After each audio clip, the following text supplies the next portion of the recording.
Welcome back to the channel, everybody. And today I have a very special guest. This is Brett Lloyd. Now, Brett, you have been a carnivore for 5 years. Can you tell us a little bit about that journey? Um, it's been an amazing experience. I suffered from chronic mental illness symptoms for 43 years of my life. Major depression with psychotic features. That was fun. Anxiety, chronic insomnia. I had chronic skin trouble, eczema. All of it has been completely resolved through the carnivore lifestyle. I lost my depression symptoms on the 24th day of only eating meat and only drinking water.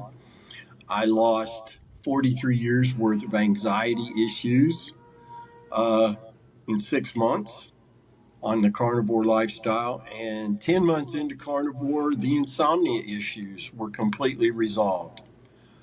Skin issues cleared up after about 6 to 8 weeks. I'm 62 years old. I take no pharmaceutical medication. I experience effortless daily happiness each and every day of my life because there's nothing about my physiology that is even remotely inflamed. I feel so good. It's like I'm living a fairy tale. And I haven't had a headache in 5 years since I started eating this way after decades of constant, who knows how many awesome vacations I paid for the people at Tylenol and Motrin over the decades, and aspirin. Um, my quality of life has been transformed 180 degrees, and every day continues to be better than the day before. And to put that in context, today is my 1836th day of only eating meat and only drinking water. Zero cheat days. Not because I'm especially disciplined. I just decided I didn't want to be crazy anymore. And I Hmm. don't want to ever experience one moment of mental illness again. And as long as I continue to eat this way, I never have to worry about it returning. That is great. That's just unbelievable. And so I have seen some pictures that you had up on your Twitter account from before and then after. So you lost a pretty good amount of weight, it looked like too. Is that correct? On carnivore, well, first off, I didn't get into carnivore to lose weight. Before the 3 years prior to carnivore was when those big pictures of me weighing almost 300 pounds were taken. And over a 3 year period, I walked off 94 pounds and I was eating low carb at the time. And I discovered in February of 2015 that medical marijuana treated my symptoms better than all the psych meds I took for 23 years as prescribed. And so with cannabis and low carb and walking 20 to 30 miles a week, I lost the majority of that weight then. But as a carnivore, I have lost 28 pounds total on top of that. Okay. Uh, so and it was funny while I was on when I started carnivore, one of the first things the naysayers were, how many calories a day are you eating? You've got to be, there's no way you're losing weight. Da, da, da. And I figured out I was eating 4,200 calories a day and Wow. still lost 22 pounds the first 6 months I was carnivore. Wow. And so you mentioned then that you were doing low carb for a while. That's Um, correct. w- what was what was the difference there between going to low carb and maybe seeing some help with some of your symptoms, but then when you went to carnivore, it sounds like that's when it really made the big difference. Can you explain that a little bit? Well, with low carb and keeping in mind, I, I'm not a nutritionist, I'm a musician. What do I know about nutrition? Back then I knew less than zero about nutrition. Uh, I might have healed completely on low carb if my wife and I hadn't still been operating under the false idea that consuming fat was bad. My wife would make my low carb meals were a big pile of loose ground beef with mozzarella cheese on it. Only all the fat was drained off of it because we thought that was healthy. So I probably could have eliminated things or improved my mood considerably before carnivore if I had just done that. But really, it wasn't until carnivore that the depression, I mean, I'll never forget the morning of August 9th. That was the morning I lost the depression symptoms. And I'm walking along and taking an early morning walk. It's still dark outside, and it was like somebody just flipped a switch. And all that rage and all that anger and all that sadness and all that crap that was constantly keeping me from becoming the person I wanted to be, it all just went away. It vanished, and it was replaced by a waterfall of joy that has not left me for one moment since. And it's only, like I said, it's not hyperbole when I say every day continues to be better than the day before. I mean, it's been magical in many ways. Things have happened to me that I never dreamed in a million years could ever occur. I mean, I Yeah. used to have to wear glasses to drive. Mm. And a year after carnivore, I lost my wallet and had to go to the DMV and get a new driver's license. And I had my glasses with me, and the lady said, "No, try to read the line without your glasses." Well, I could read the line after a year carnivore, Wow. and the eyeglass restriction got taken off my license. Now, who saw that coming? I never had a clue that would happen. Yeah. Not a lot of people talk about that as No, being, they don't. something that, It's just not something you would expect. I mean, yeah. she was nice enough, kind enough to let me. She had the picture for my original Florida driver's license there, and I look, I weigh almost 300 pounds. I'm on 7 or 8 psych meds at the same time. My affect and everything is not inviting, to say the least. And then she put the new picture with me as I am as a carnivore side by side and let me take a picture of it off her monitor Hmm. because the difference is just night and day. Yeah. Cool. And you mentioned a little bit about being a musician. So can you tell us a little bit about that? How long have you been doing it? And has there been any change in that, with being carnivore? Uh, yeah, there has been some significant change. I've been performing live music now for over 30 years. I had to take a 13-year break from it because I became too sick to work. When you start getting phone calls from your bandmates saying, "Why don't you stay home tonight? You're too hard to get along with." Because I was an angry, depressed person. Hmm. And something else, too, I would put in 5 to 8 hours a day practicing, trying to improve my skills as a guitar player.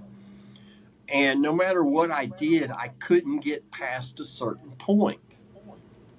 Well, after carnivore, and there was a period of time from the time my depression symptoms left for a year or more afterwards, I didn't play any instruments.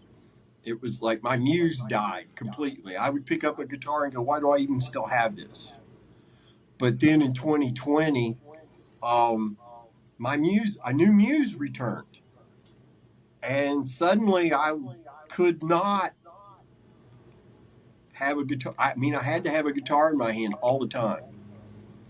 And I did get better. I got past that point, that place that I couldn't get past before.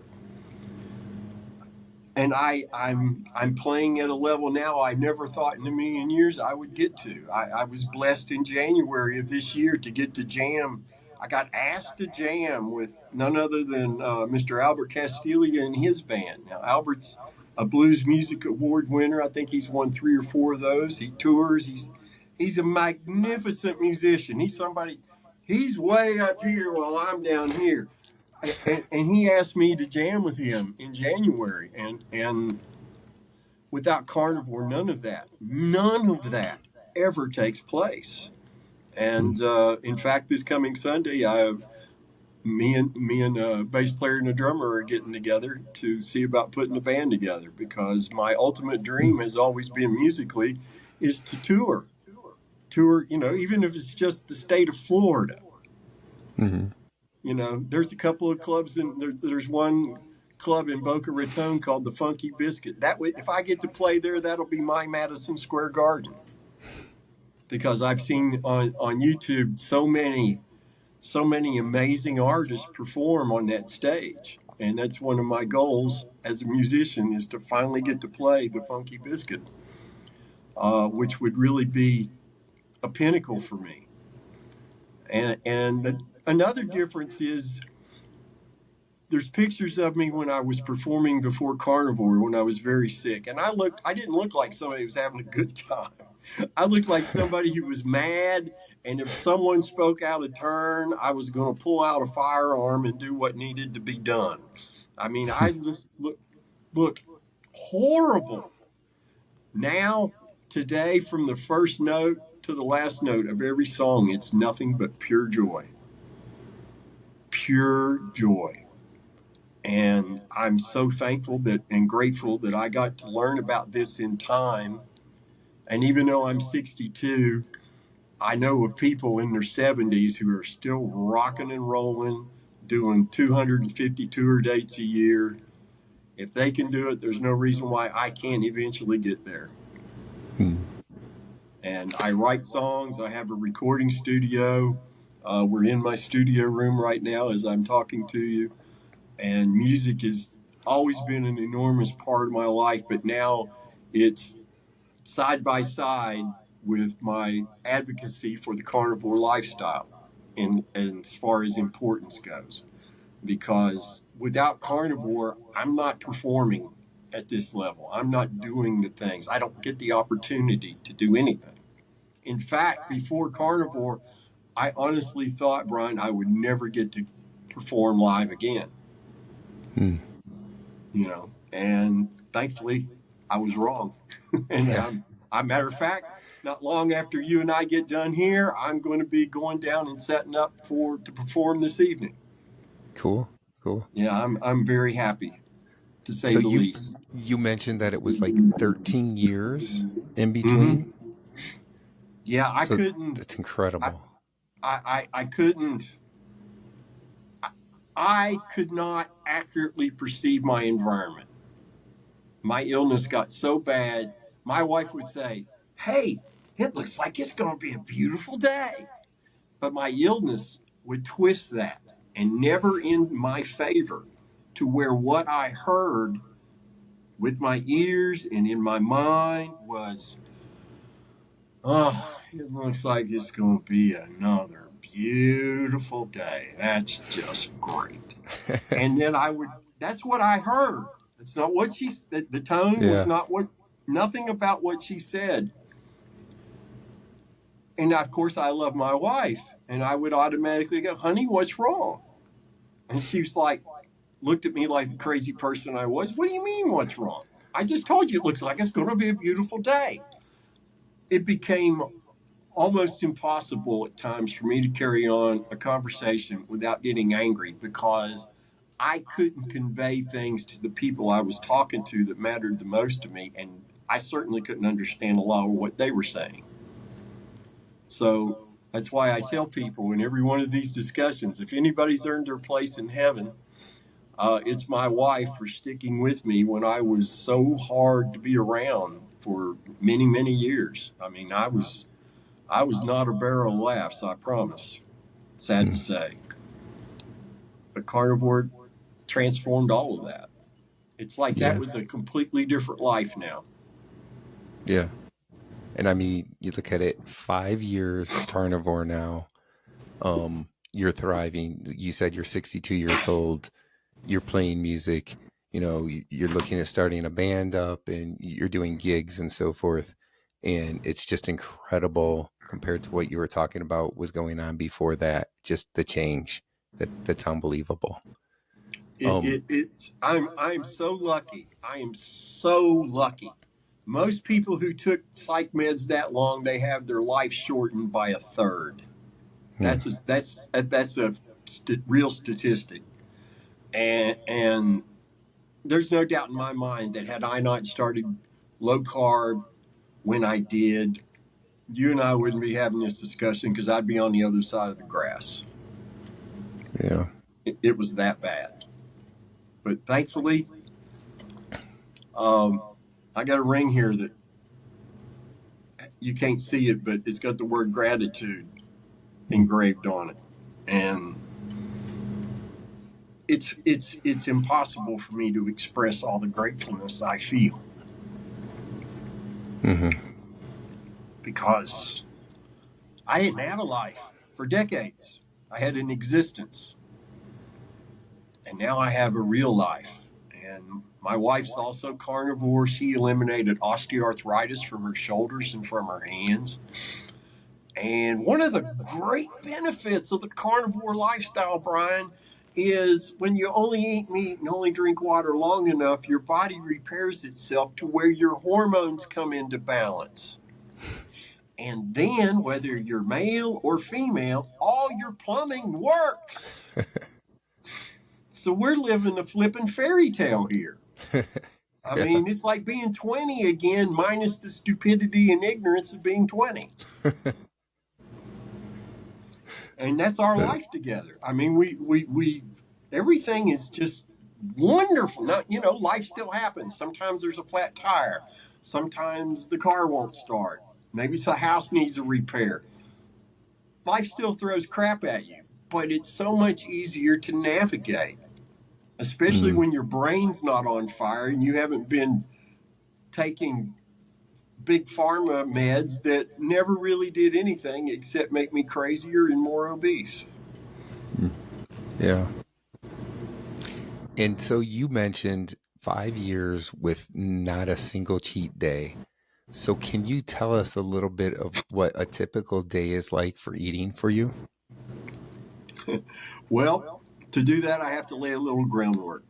Okay. In the beginning of carnivore, it was steak, bacon, and eggs. I made up my mind. I did a little research before I started the carnivore lifestyle. I found the Zeroing In on Health group on Facebook. Dr. Lisa Wiedemann, Kelly Hogan, Charles Washington, all 10-year plus veterans of the carnivore lifestyle. That's where they were hanging out. And that's where I get the directions that I live by and teach in my coaching is, only eat when you're hungry. When you're hungry, only eat meat until you're completely satiated, not another bite full.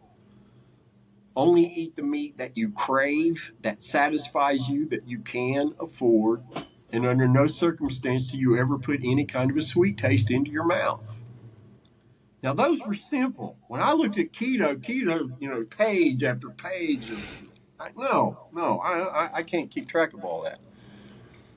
And so I also read that the biggest reason that people said they gave up on the carnivore lifestyle was they got tired of just eating meat or just eating the same thing.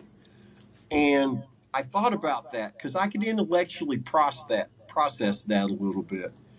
And I realized while bacon was never my favorite meat, I could never think of a single time that bacon was on the plate that I didn't enjoy the meal.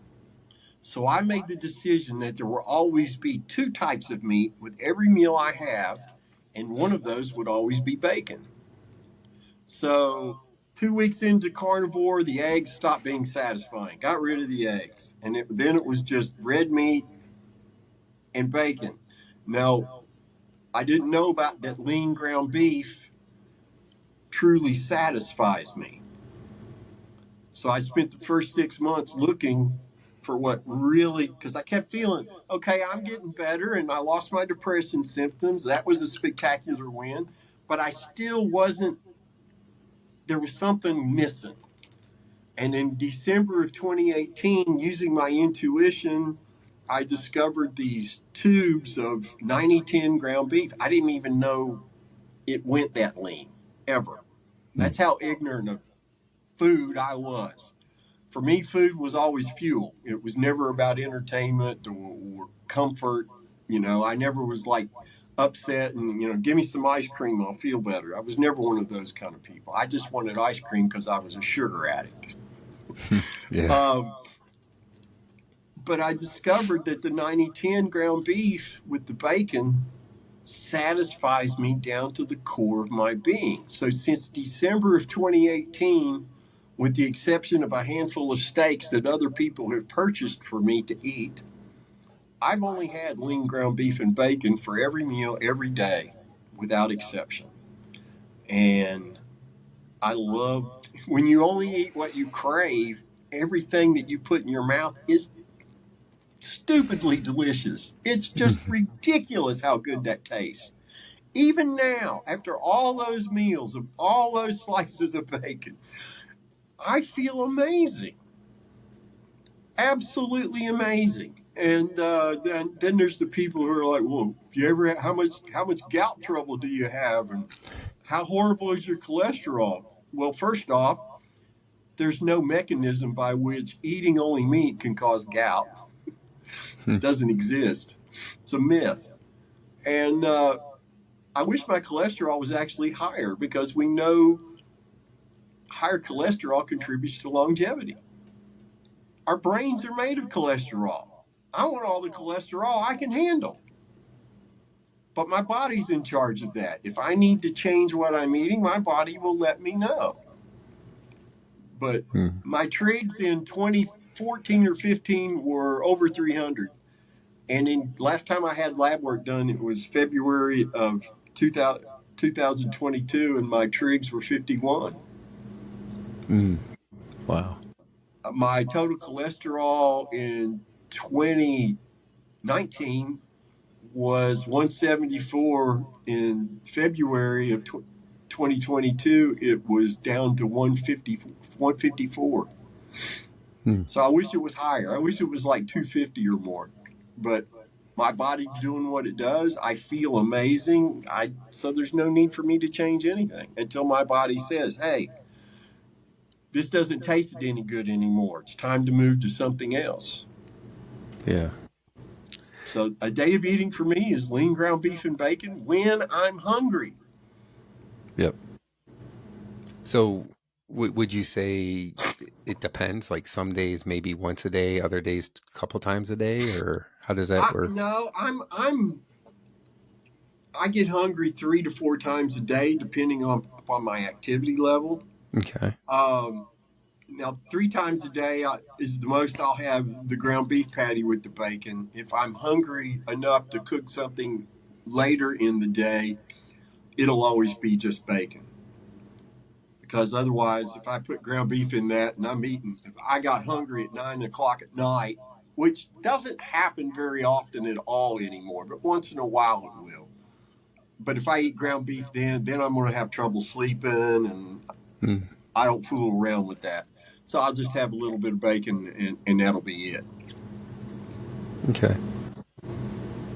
Yeah, that is great, and it's interesting to hear because I've interviewed some other people that are kind of the opposite in that they only eat like once a day or maybe twice a day. So it's nice to interview somebody that's got a different philosophy that eats 3 times a day or whatever, um, because a lot of people get worried, and that's one of the things that they're even afraid of going to carnivore for is they're like, I don't know how I can just eat once or twice a day, and that's what everybody does.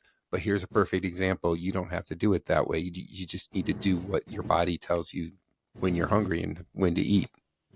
That's the biggest thing that I in my coaching and whatnot. It's one of the greatest challenges I have is convincing my client. Listen, eat when you're hungry, and a lot of people have been taught to graze and have 6 or 7 little meals and all this kind of nonsense, and usually consuming a lot of carbs and garbage and things that had no nutritional value whatsoever.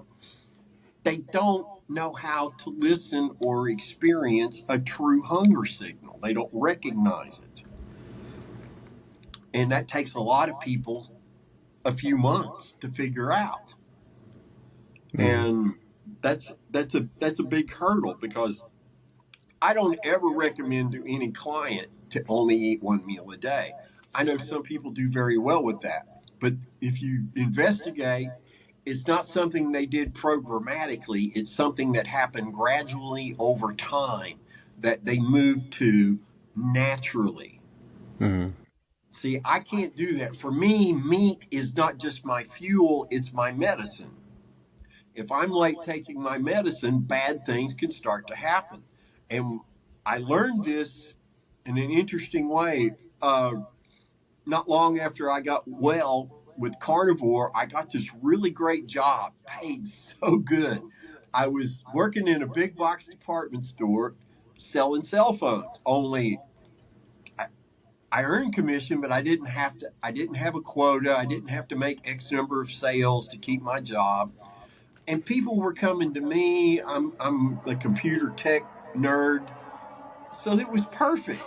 The only problem was, Brian, I couldn't eat when I was hungry. Mm. I had to eat according to their rules. And even then, if I'm dealing with a customer and it comes time for me to eat and I'm ravenous, I have to wait until I'm finished with the customer before I can go do that. And dealing with some customers, I might be 2 hours late before I got to eat. Well, after 2 weeks of this, my wife and I got into a disagreement, and we went on for a little while. I mean, we were both getting pretty heated, and I remember thinking, we've been at this a while, but I'm making some good points. Let's see what happens. My wife finally threw up her hand. She said, "You sound just like you used to. You're not making any sense." And I was like, "Whoa, well, we need to figure that out." And what we realized was I was still eating the same amount of meat every day, but I couldn't eat when I was hungry. Mm. And so certain crazy symptoms started to show back up. Mm. And that's when I realized meat is not just my fuel, it is my medicine. And if I'm late taking my medicine, bad things can happen. So I value my sanity above all other earthly possessions. There's no taste, there's no texture, and there's no social setting worth me ever risking my sanity for. So I don't. And I had to quit that job because they wouldn't let me eat when I needed to. I would have to have gotten a doctor's note. Mm. And you know how many doctors were around in my part of Florida that would be willing to have given me such a note? Zero. So I just had to give that job up. Mm. I hope that answered your question. Yeah, it did. So let's talk a little bit. You've mentioned a couple times about coaching. I know you're a health coach. Let's talk a little bit about that. Like when did you start doing that, and how has that been going? Well, I would have changed that to I'm a carnivore coach. I teach people how to succeed at the carnivore lifestyle. I got into that. First, it was Meat RX, and then it became Rivero. I coached with them until just up here recently when they decided to end the coaching program altogether. And I'm not going to get into any of that, but it was a very unfortunate situation. But I continued on. I have a website where people can still book me for coaching sessions, um, artlife.us, for anybody who's interested. And I loved coaching. I love working one on one with people, and because of my history with mental illness, and that being the reason that I got into the carnivore lifestyle, as you might imagine, most of my clients come to me with mental health issues. And so it's a real thrill and a great joy for me to see somebody who's basically almost given up. They've been sick for decades. None of the meds they've followed the directions their doctors have given them, and they just kept getting worse and worse and worse. And they come to me. I'm sort of like the last stop on their journey, and to be able to see somebody come in hopeless and beaten down, I remember what that feels like. I cannot forget how awful being mentally ill really is. And to see them leave the meeting with a light of hope in their eyes for the first time in Lord knows how many years. And then to get the privilege of seeing them on a weekly basis, sometimes more, sometimes less, depending upon how well they were adapting to things, and to watch them transform and to see them become the happy human beings they always deserve to be is just a blessing beyond words. Absolute blessing beyond words. And it's the most rewarding work I'll ever do in my life. Mm-hmm. There was a time also when I was working with that other company that I would facilitate mental health meetings. I did that for the better part of 4 years. At one time, I was doing 3 meetings a week, and then I dropped down to two. And then finally, I dropped down to none because I stepped back away from it in January because I realized I wanted to. Coaching or doing those meetings was eating up coaching time. And I wanted to coach more people one on one because I enjoy that more. I feel like I get more accomplished than I was in a group setting. Although I really enjoyed those group meetings very much. Um, they were always a real challenge, but there was a brain drain. I spend the half hour mentally preparing for the meeting. The meeting would last an hour, and then it would take me anywhere between 45 minutes to 2 hours to process the discussion. What could I have done better? What could I have said instead? That kind of a thing.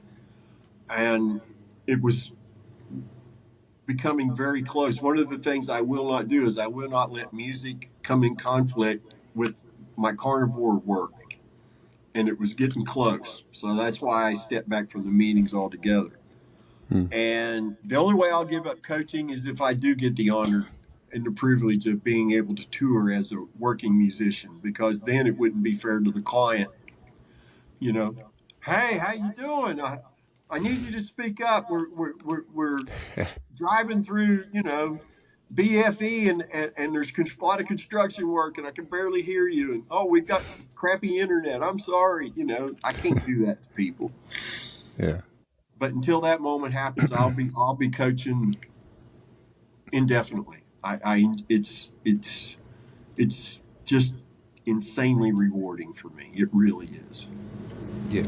And as somebody that went through much of what, they're now going through, I can see how rewarding it is to see other people turn around and turn their lives around. And then the other thing is because you've gone through it, you know, it's one of those things, especially the mental health, that if you haven't gone through it, you can't understand. And for you being somebody that has gone through it, not only can you relate to them when they come to you for coaching, but they can also relate so much to you because they know you've been through it. And that's huge. It makes a difference. I had a client yesterday. It was our first session together, and this person was like, "I can see you're not just trying to sell something. You really mean what you're saying." And I was humbled by that because I do mean what I'm saying.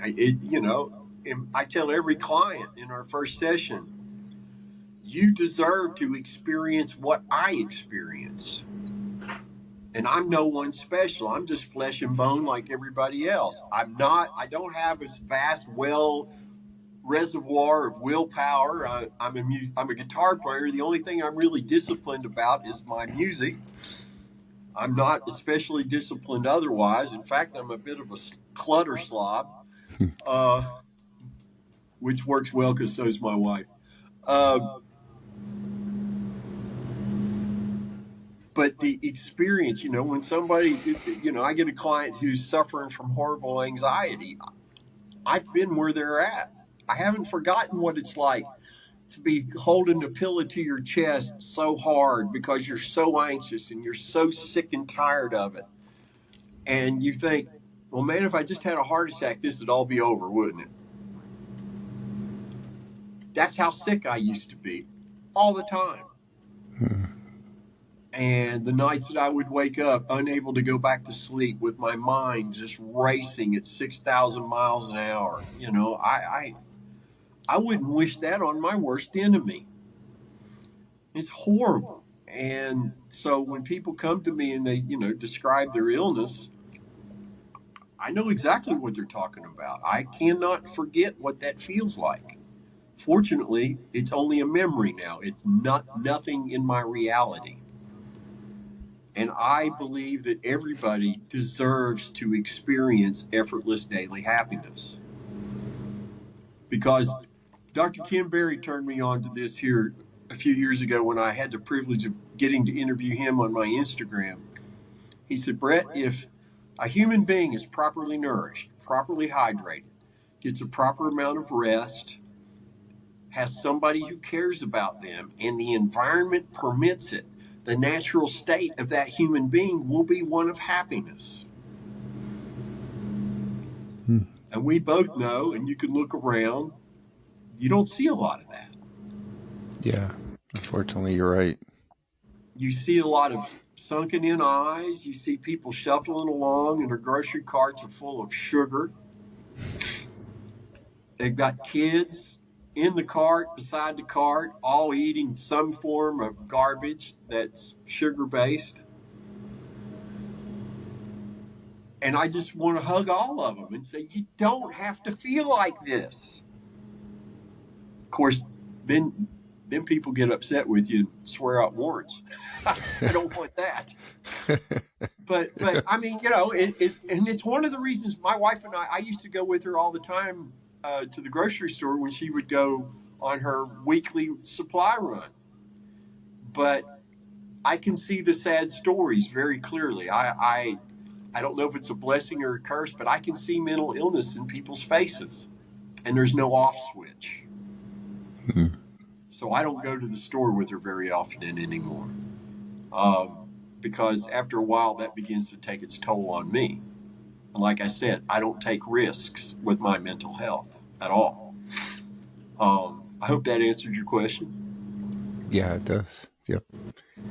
So let's go back to music really quick and Okay. just some questions, just to, I guess, get to know you a little bit better and more about your music. So you mentioned blues. You're really into the blues music, right?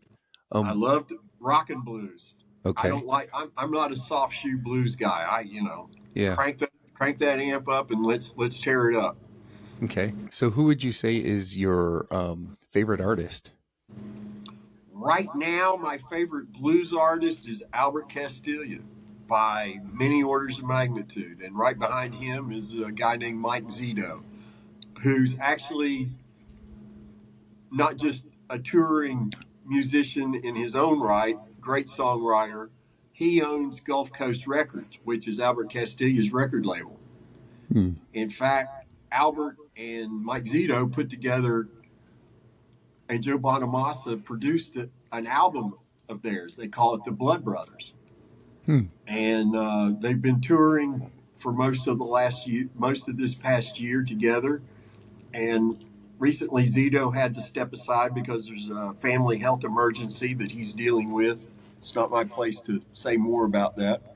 Um, but Albert Castillo is just he's really a rock and roll monster, but he plays blues songs like he's a child of from somebody in Led Zeppelin. I mean, just amazing chops, writes great songs, puts on an incredible show live. And for me, every time I go to watch them perform, I it's like free guitar lessons. And I always get there early, and I sit up front. I get there early to help them carry their gear in. I actually established a little bit of relationship with those guys, Hmm. and I was blessed in January of this year to be asked to jam with Albert and his band. And thankfully, there was somebody nice sitting on the front row who videoed it for me. Hmm. Otherwise, it was like, yeah, sure, you played with Albert Castiglia. Yeah, right. Where's the proof? Well, I Yeah. got the proof. I got the evidence. And it was a transformative experience to even be asked, to be considered, to jam with somebody like him. That to me was one of the greatest musical moment, and still is probably the greatest musical moment I've ever had. Mm. Just unbelievable. Fastest 6.5 minutes of my life, but it was worth every second of it. Yeah, that's really cool. So you also mentioned that you have been writing your own music as well, right? I Um, do. so what is your what do you use as inspiration for coming up with songs, writing music? Uh, I like to try to tell stories if I can. Sometimes it's lots of times the music comes first, way before the lyrics do, and that's always interesting because I can hear in my head multiple ways of addressing the feelings that the music is evoking in me, and I try to keep it. I still write. When I was sick, I wrote a lot of really dark music. Surprise, surprise.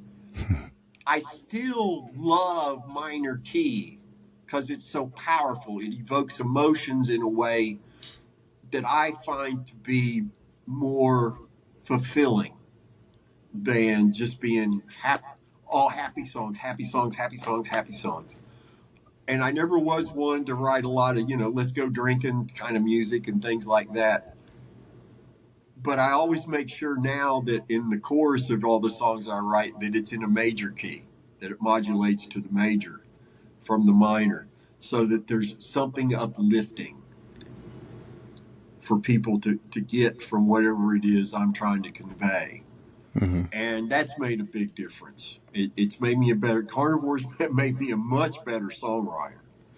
And I'm also a lot pickier about production values. I can actually understand when I was sick, I knew what the tools that came with the software that I was using were supposed to do, but I couldn't make the connection, much like I couldn't progress as a guitar player when I was sick. I couldn't figure it out. I couldn't make 1 + 1 = 2, for lack of a better way of explaining it. I couldn't understand how to use the compressor properly. I couldn't understand the value of equalization of tones and frequencies and all of that. But after Carnivore and my muse came back, I immediately took a few months to learn how to record correctly. And I can use those tools today and use them correctly. And the difference in the quality of my productions has just been ridiculous. So I'm really excited. I'm right now in the middle. My wife's been after me for years to write an instrumental album, and I'm a song and a half into that. Um, it'll eventually get finished. I'm just so fortunate I get to do what I love. Mm. And if you get a chance, anybody who watches this, if you get a chance to do something you really love, take the chance. Take the chance because there's nothing like it. Nothing Yeah, like it at all. great advice. Great advice. So we talked about your carnivore coaching, and for anybody that's interested, I will have a link in the description to his site, for coaching. Also, Brett, I'm going to have a link to your Twitter account. Is there any other ways that you would want people to know to contact you or anything? Certainly, in addition to what you just mentioned, you can find me on Instagram at thankful.carnivore. You need to put that dot in there. Um, I'm close to 15,000 followers. I'd like to see 15,000 by the end of the year. Uh, and all I do is share my experience at all my social media. You'll see meal pictures, and once in a while, I'll make a video talking about some issue that I've been questioned about recently. These things run in cycles. Today it was, you know, how much trouble have you had with gout? What your cholesterol looked like. A couple of days ago, it was don't you worry about nitrites and nitrates and bacon and things like that. And these, like I said, they all run in cycles, and I'll make videos about that, letting people know there's nothing to fear. We've all been lied to. There's been so many myths propagated to scare people away from doing healthy things. And I refuse to participate in that. And I call those situations, I call the people who make those kind of statements, I call them out. I confront them with my reality and see, I'm not a scientist. I only have my experience to preach from. And that's all I do. If I start citing studies and things like that, I'm going to sound like a guitar player reciting studies, and it's not going to convince anyone of anything except, oh, he can read from a piece of paper. Good for him. Um, but no one can argue with my experience. They can't. They can't make me disappear. They can't make the reality of what I used to be and how it's transformed me. And then there's, the pictures and the videos to document the journey. I mean, there's probably 3 meals a day over a 5 year period. Let's see, 1,800 and some days. So there's probably close to 7 or 8,000 meal pictures on my Instagram. Mm. People can see that consistency matters to me, and it should matter to anybody else doing the carnivore way of eating because our bodies thrive on routine. Anyway, thankful.carnivore, and you can find me on Facebook too under my real name, Brett Lloyd, if you want to. And if you've got questions, don't hesitate to ask. I'm happy to take time out of my day to answer any questions you might have or concerns. And if you need coaching, I'm happy to help you out. Okay, great. So I'm gonna give you the floor here. Any final comments or anything that you want to let our audience know today, just to close out? What would that be? There is nothing to be gained by being miserable. If you've been going to your doctor, the same doctor, for years and years and years, and you're still dealing with the same issues that you've been dealing with for all those years, maybe it's time for you to try something different. I followed the directions that my doctors gave me for decades. I didn't want to be crazy. I thought they knew what they were doing. And while most all of them were very well intentioned, their prescriptions caused more harm than they ever did good. So don't be afraid to stand up and say, hey, why haven't you? We've been dealing with this for so many years, and all you keep doing is changing pills. Maybe the answer is not pills. And most doctors aren't aware of that because they're not taught nutrition, which I find amazing. So don't be afraid to try something natural that's probably going to be a lot better for you than anything from Big Pharma in most cases. Because everybody deserves to experience their best possible health. And the carnivore lifestyle will make that possible for you, for your family, for your friends, for anybody who's interested. Uh, don't be afraid of healthy things and endeavor to seek them out. And I'll shut up with that.